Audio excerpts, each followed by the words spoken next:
I'm here again with another book. That's The Thinker. It's left me thinking.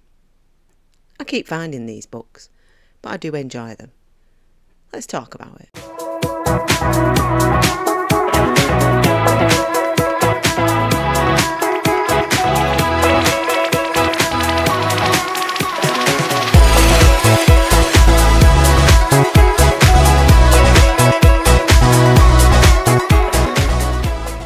Hello everyone, and welcome back to my channel, Through the Pages with Dee.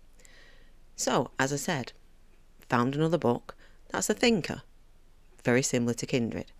And this book is The Reluctant Fundamentalist by Mohsin Hamid. Didn't really know what I was looking at or what was to be expected from this book. But again, it's left me thinking, and it's left me with some thoughts I wanted to share with you guys. So I'll kind of give you an explanation as to what the book is about, kind of, without any spoilers, I hope, because I like to do spoiler-frees if I can. So, The Reluctant Fundamentalist is a very first-person narrative, meaning that we are listening to basically the dialogue and inner thoughts and histories from a character called Changez, I think his name is. I think that's how you say it. Changez. Changez.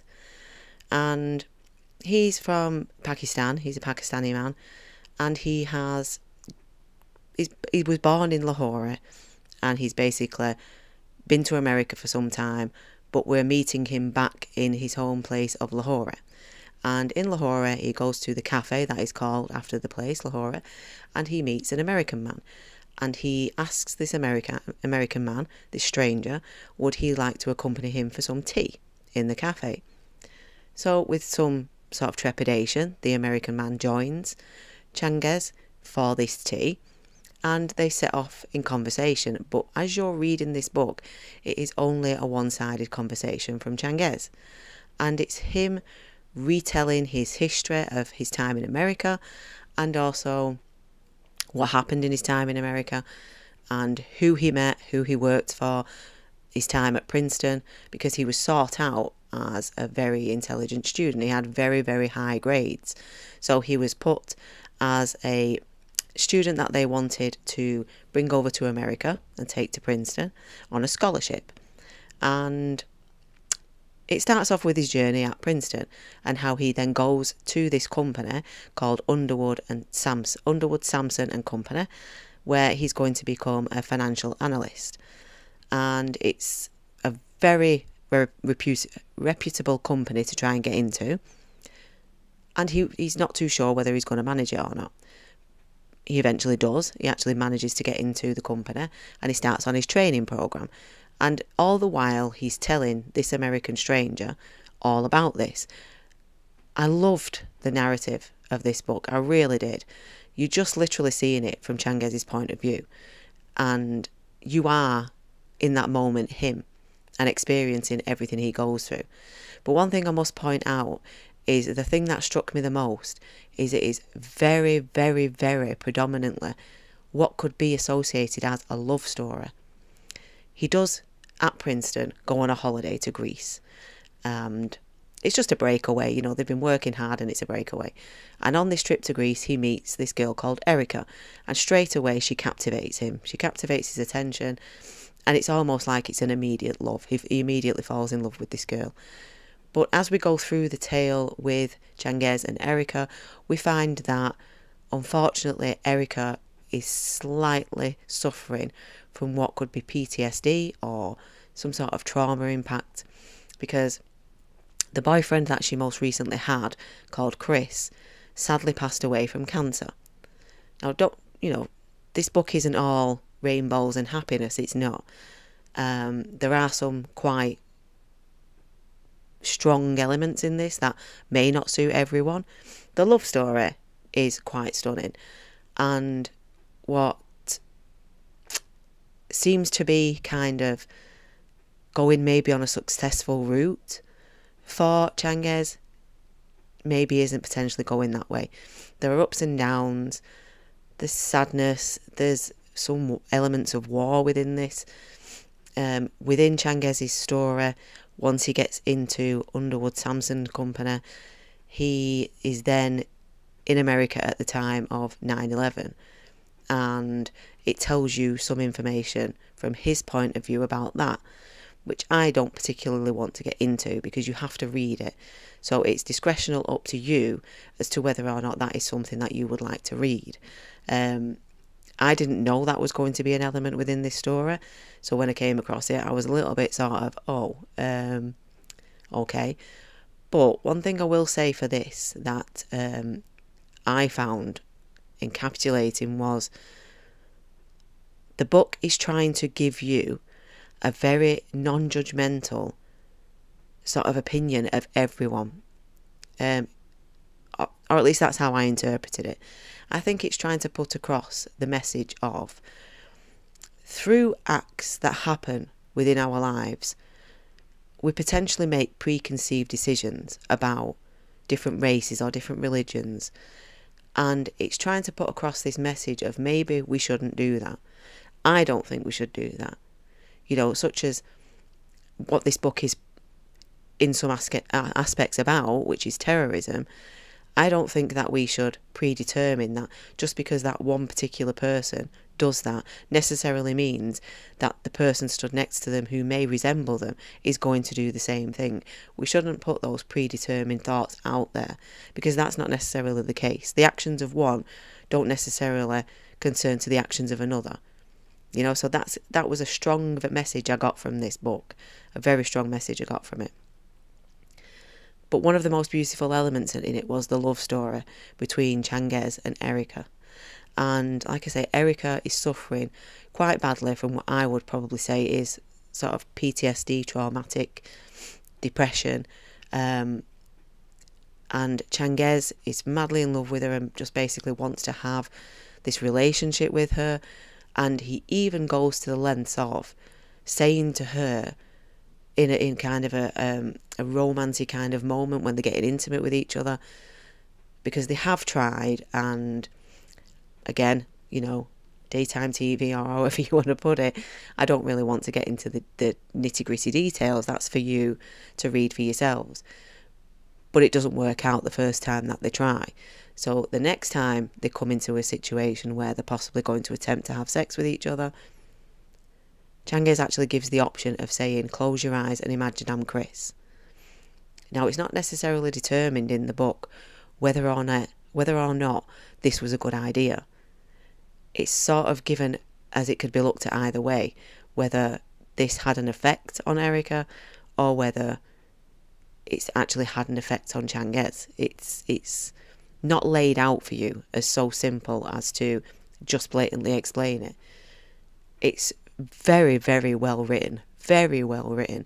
The prose, even though it's very conversational, it's beautiful from how this author has done it, from a one-person narrative which is quite conversational, and how he's having this what can only be described as figurative conversation with this American stranger.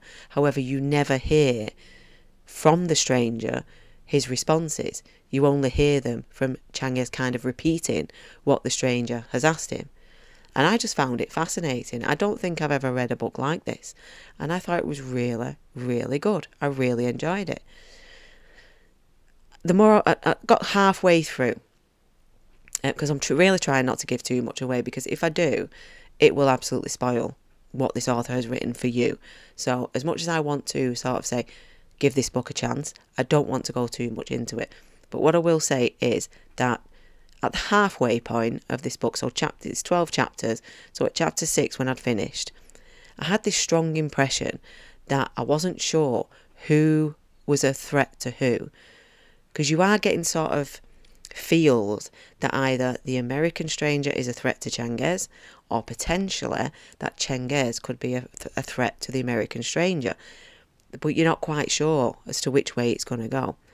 Not spoiling it, not saying which way it does go. Didn't exactly play out how I thought it was going to. So this is a book which is very strangely and uniquely, I actually again liked the ending. Sometimes I have my own thoughts, my own concerns about endings. They don't go where I want them to. They let me down. They're too happy ending for me. I wanted something a little bit more robust than that. But with this, I didn't see that ending coming.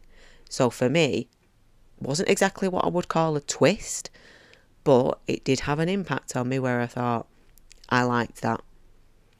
Not I liked what happened, but I liked how that's where it went. And it's kind of left slightly open and unanswered.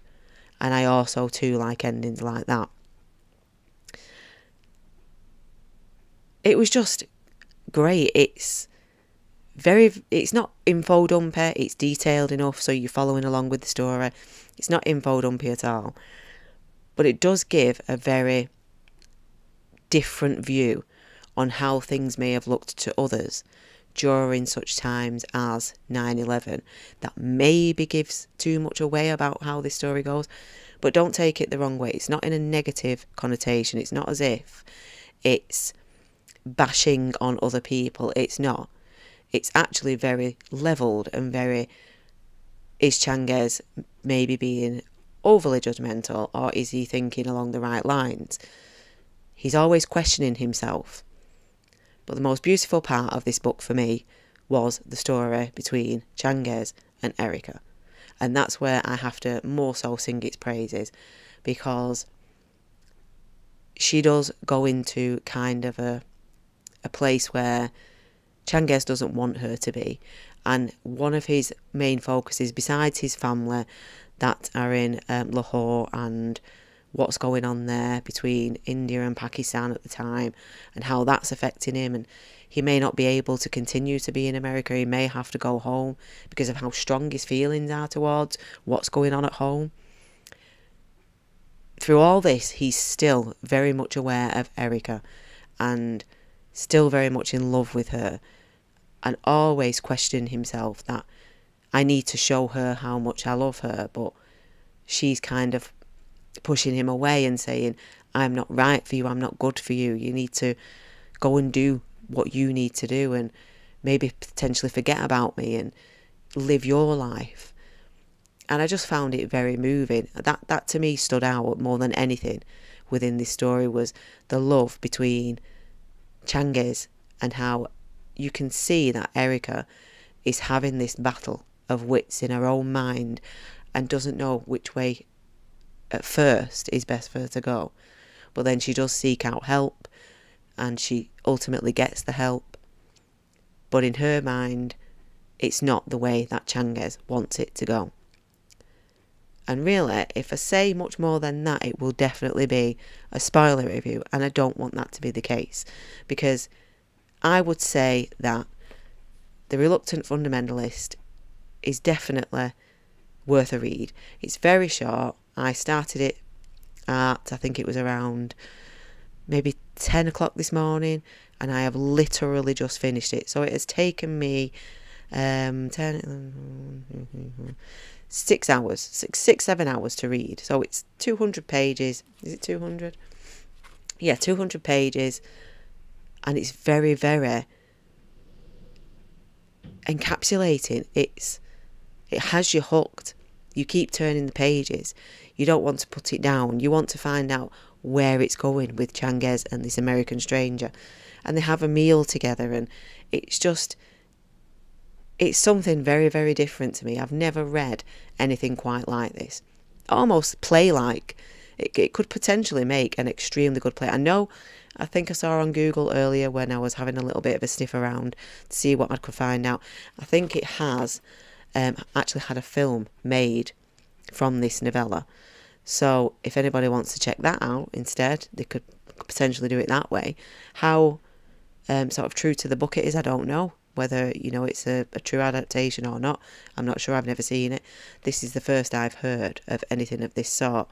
And I have to say that Mohsin, Hamid, this is excellent. This is excellent. I don't know. I didn't go that far into it because I wanted to read this. I don't know if he's actually got any other works out there. Potentially, he maybe has. But I just found this just extraordinary and different and unique, and the prose is beautiful, and it most definitely draws you in. You feel like you're watching this conversation happen. You feel like you're part of it. At times, you even actually feel like you could be Changes or the American stranger. He's never given a name, the American stranger. He's just referred to as the American. But Changes' story and his life in America, it seems so positive. It seems so positive, like he's going places, like he's in a position where he can make life better for his family back at Lahore.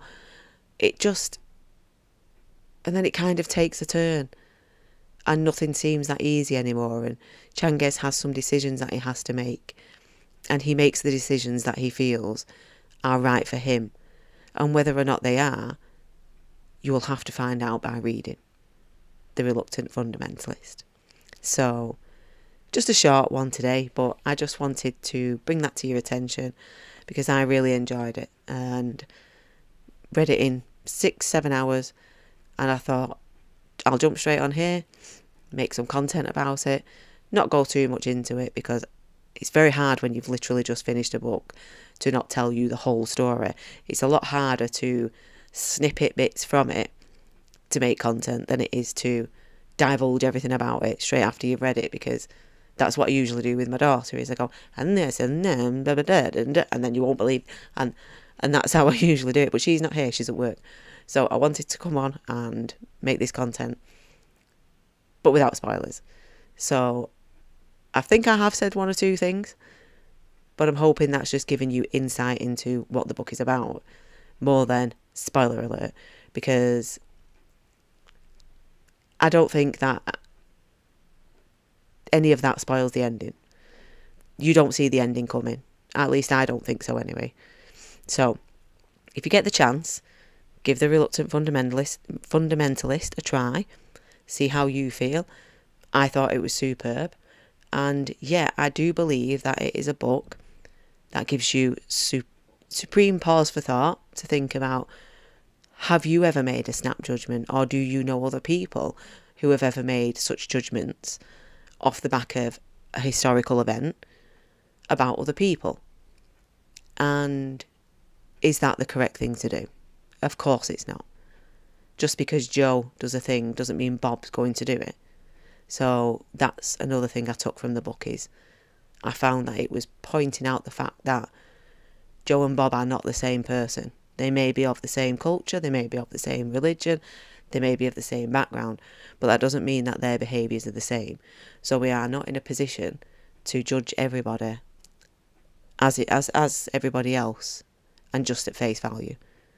We have to be more open-minded than that, and we have to be not putting ourselves in a position of we are judge, jury and potentially executioner of people. We don't know. So yeah, that's just what I took from it. Very similar to Kindred, how Kindred made me feel, and I was kind of the opinion of, will people read Kindred and see through into the story what is potentially trying to be said? And I feel the same about this. Will people read the story and see what the underlying message is that we aren't in a position to make snap judgments about people. You know, it's not fair, because, like I said, Joe and Bob are not the same person. And what Joe does doesn't mean Bob's going to do it. And the love story between Erica and Changes is just sublime. It's stunning. It's beautiful. It's heartwarming. It's just touching. It's like a fairy tale, but with a twist. So yeah, I would say, if you've got the time for a 200-page book, which can be done in a day and a half, I'm just a quick reader, I have time to read, I'd say give it a go. Why not? So yeah, I'd give it definitely, I don't know if it's a 5, but I'd say it's definitely a 4.5. Definitely a 4.5. So yeah, that's me. I just thought I'd jump on and do that. Please like and subscribe. Please share. It'll all be down here. You can do the clicky things. And to quote my very good friend John Minton, when you press that subscribe button, it just has this kind of feeling like you've achieved something today, like you made a difference. You did something today that counted. May not have changed your day massively, but it changes that person's who you press subscribe to. And if that's me, you have no idea how much it means to me that you do that. It means so much. And I then have you as part of my book family. And that just makes the world feel all good. It makes it feel all right. And if that's the feeling you take from pressing that subscribe button, that's all I can ask for. That's all I want. So, book family, that's all from me today. Hope you have a fantastic week. You know how this goes. I've been Dee, and I will see you guys through the pages. Bye-bye.